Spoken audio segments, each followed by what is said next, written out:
지금 심판으로 나아간다는 사실을 우리가 잘 알고요. 늘 말씀을 제대로 보고 제대로 그 의미를 이제 파악하려 하면서 보시는 우리의 모습들이 되시기를 바라겠습니다.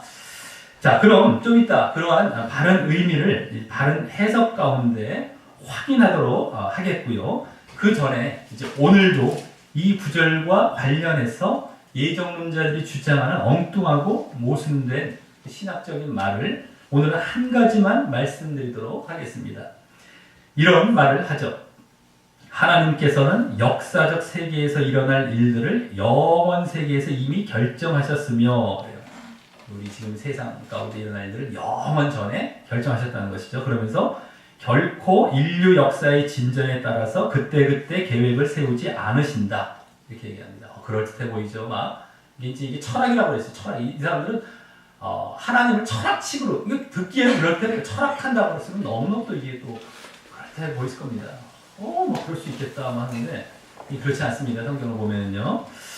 그래서 하나님의 창조, 보존, 섭리, 구속 등의 계획은 영원 세계에서 작정되었으나 그 시행은 시공 세계, 지금 우리 역사의 세계에서 연대적으로 이루어진다라고 합니다. 그래서 하나님께서 이 창조나 구원 계획을 영원 전에 세우셨다는 것은 맞지만요. 그 말을 통해서 그러한 내용을 통해서 하나님께서 그때 계획을 세우시지 않으신다라고까지 하는 것까지 함께 말하는 것은 잘못된 것입니다. 하나님께서 큰 틀의 계획을 세우셨지만 그렇다고 작은 세부적인 계획까지 이미 다 세워놓으시고 그 모든 것을 기계처럼 일일이 이루어 가시는 것은 아니기 때문입니다.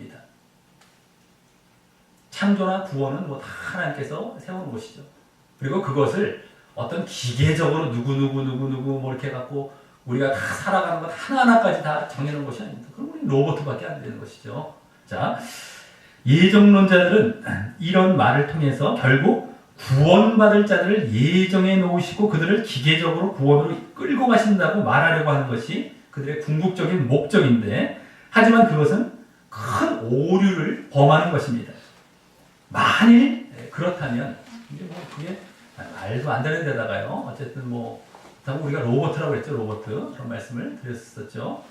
근데 만일 그렇다면 하나님이 처음 계획해 놓으신 이후, 처음 영원전에 계획해 놓으신 이후 실제 역사 가운데서는 존재하실 필요가 없는 것이기 때문입니다. 저절로 세세한 것까지 계획대로 다 이루어지는데 하나님께서 이 역사 가운데 들어오셔서 굳이 섭리하시고 간섭하시고 하실 이유가, 하등의 이유가 없기 때문입니다. 다 기계적으로 돌아가는데 알아서. 그러니까 한편으로 그래 하나님께서 다 정해놓으셨어 라는 말 자체는 그럴듯하게 들리는데 거기서 딱 뽑아내기를 세세한 것까지 다 마치 예정한 것처럼 말하는 것에 또가 넘어가는 거예요. 그게 아닌데 그 큰 틀의 계획을 세우신 것에 그까지 다, 근데 거기서 얼마나 오류와 모순이 많은데 거기까지 사람들은 그냥 넘어가 버리고 예정론을 따라간다는 겁니다. 근데 그랬을 때 오류를 좀 말씀드리는 겁니다. 우리 차원에서는 로봇가 돼요. 우리는 로봇, 지금 살아가는 게 로봇이에요. 그리고 우리가 지옥 가도 우리 책임이 아닌 거예요. 하나님께 막 따질 수 있어요. 하나님께 막 삿대질할 수 있습니다. 지금도 그렇고 지옥에 갔을 때도 그렇고, 만약에 누군가가 지금도 따질 수 있어요. 지금도 나에게 이렇게 왜 태어나게 하셨습니까? 이렇게 막 내가 왜 여기서 태어나야 되고 이런 상황 가운데 나게 하셨습니까? 라고 따질 수 있어요. 자, 그렇게 예정론자들 가만히 보시면 하나님께 대해서 얼마나 하나님을 경외하고 그저 앞에 낮아지는 것이 없습니다. 하나님을 가볍게 여기는 경우가 많아요. 이러한 사상들이 은연중에 밑에 깔려있기 때문입니다. 그래서 하나님을 상당히 너무 우습게 생각해요. 어떨 때 보면 막 삿대질도 잘합니다. 겉으로는 안 드러나서 그렇죠. 그들의 속마음에서는요, 벌써. 그게 그럴 수밖에 없습니다. 이런 교리에 빠져버렸으니까. 이게 다 깔려있는 거예요. 얼마나 우리가 지금 하나님 앞에 경외하고 낮아져야 되는데도 불구하고 이런 것들이 밑에 깔려있는 겁니다. 얼마나 지금 우리가 죄로 인해서 하나님께 대적하고 하나님 뜻에서 벗어나려고 하는 그게 가장 큰 죄거든요. 우리의 그것을 이제 버리고 회개하면서 하나님께 정말 낮아져서 들어가는 것이 우리 믿음인 겁니다.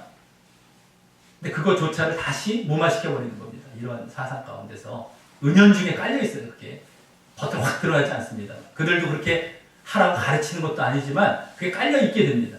이게 얼마나 무서운지 몰라요. 그래서 아주 하나님을 우습게 여겨요. 그런 경우를 너무너무 목격합니다. 나중에 보시면요. 중간에 발견이 돼요. 저게 아닌데 저렇게까지 아주 쉽게 생각하는구나, 하나님께. 막. 이런 걸 보게 됩니다. 예정론자들 그런 폐해도 있고요. 자, 그래서 하나님께서 뭐 섭리, 이런 걸 필요가 없기 때문에 이 땅에 오실 필요가 없습니다. 함께 하실 이유가 없습니다. 우리가 지금. 그래서 하나님의 섭리, 인도와 같은 말조차 필요 없게 되는 것입니다.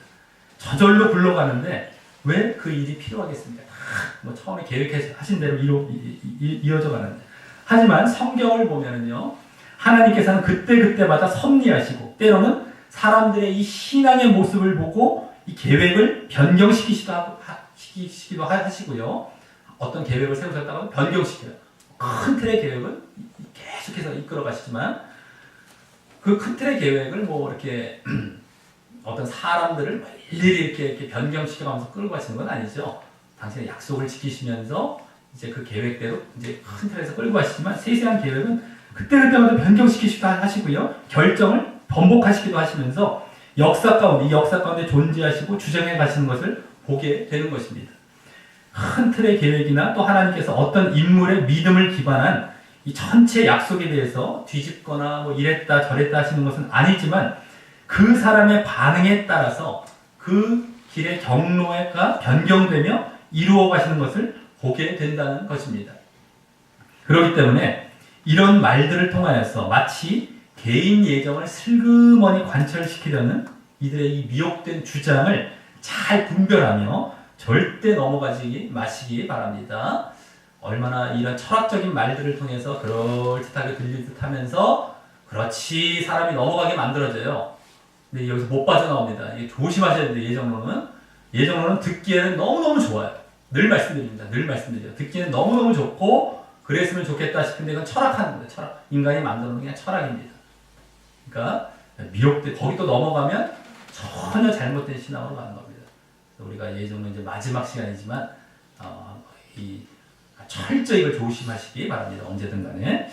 자, 그럼 다음 순서로 오늘 본문을 이제 바르게 해석하면서 오늘 11절 예정론 구절이 예정론과 전혀 상관이 없음을 밝히도록 하겠습니다.